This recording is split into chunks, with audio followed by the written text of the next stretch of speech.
Gloves are, frankly, less exciting to talk about than skis or bindings. That doesn't, however, make them less important. Cold hands are the quickest way to ruin a ski day at the resort, and ill-fitting gloves could mess with your grip on poles and ropes. But how much should you pay for them? Like pretty much all outdoor gear, there's a wide range of options, depending on what you need them for and are willing to pay for or splurge on.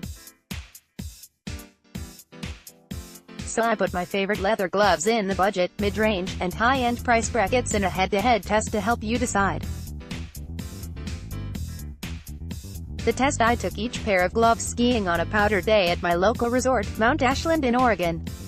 I don't mean to brag when mentioning the powder, but it provided ample opportunity to get the gloves covered in snow, which was a good test of their insulation and weatherproofness. I also waited in a lift line for 40 minutes with each pair of gloves to further gauge insulation while I was immobile. For dexterity, I tinkered with my bindings, opened and closed a backpack and duffel at least 5 times, and tried to get my roof box open and closed with the gloves on.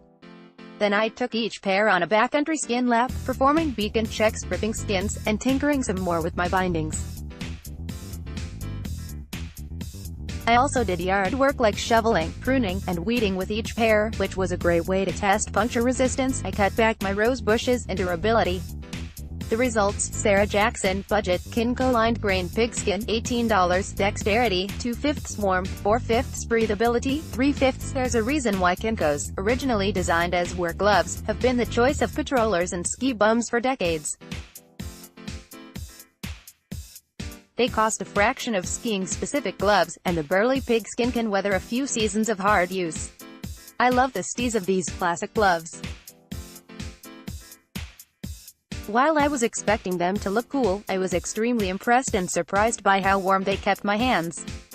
During my powder day testing, winds were blowing upwards of 25 miles per hour in the parking lot, and I foolishly took my gloves off to gather my gear.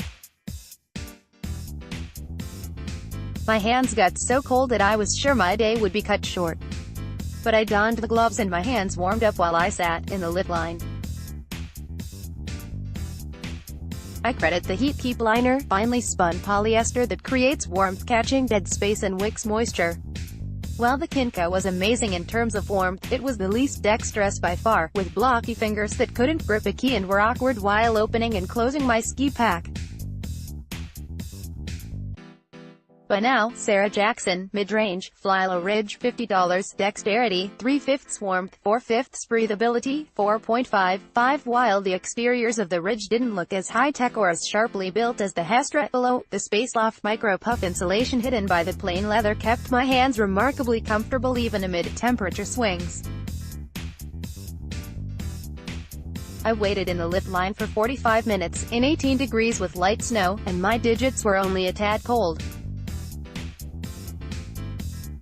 But later that afternoon, as the sky turned bluebird and temperatures doubled, the gloves still shined. My hands didn't feel overheated as I sweated my way on a boot packed to backcountry terrain. The Ridge fits perfectly in between the blocky Kinko and the downright surgical fall line. They were plenty dexterous for lengthening or shortening my backcountry ski poles and were great while actually skiing, but I did have to take them off when I was messing with my bindings.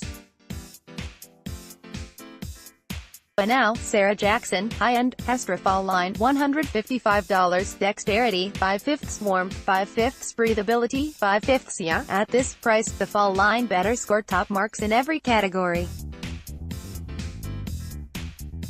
While the neoprene wrist cuffs kept pow off my hands and the seams were on the outside, better for gripping my ski poles while huffing up and breaking trail in the backcountry, it was the fit that made me fall in love with the fall line.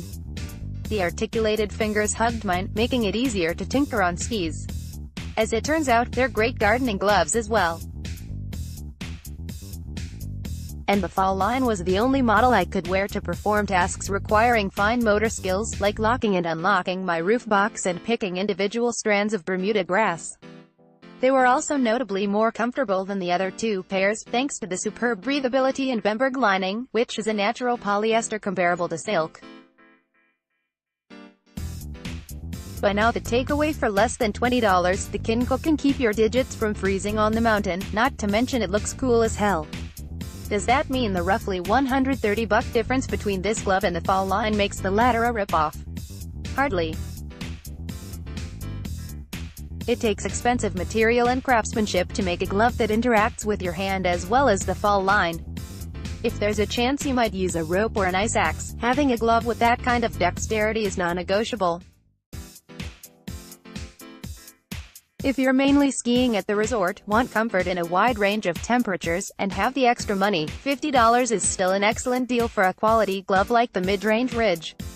If you're buying on a budget, though, the Kinko can do most everything an average skier needs: warm hands, grip a pole, crack a lift beer, at an extremely affordable price.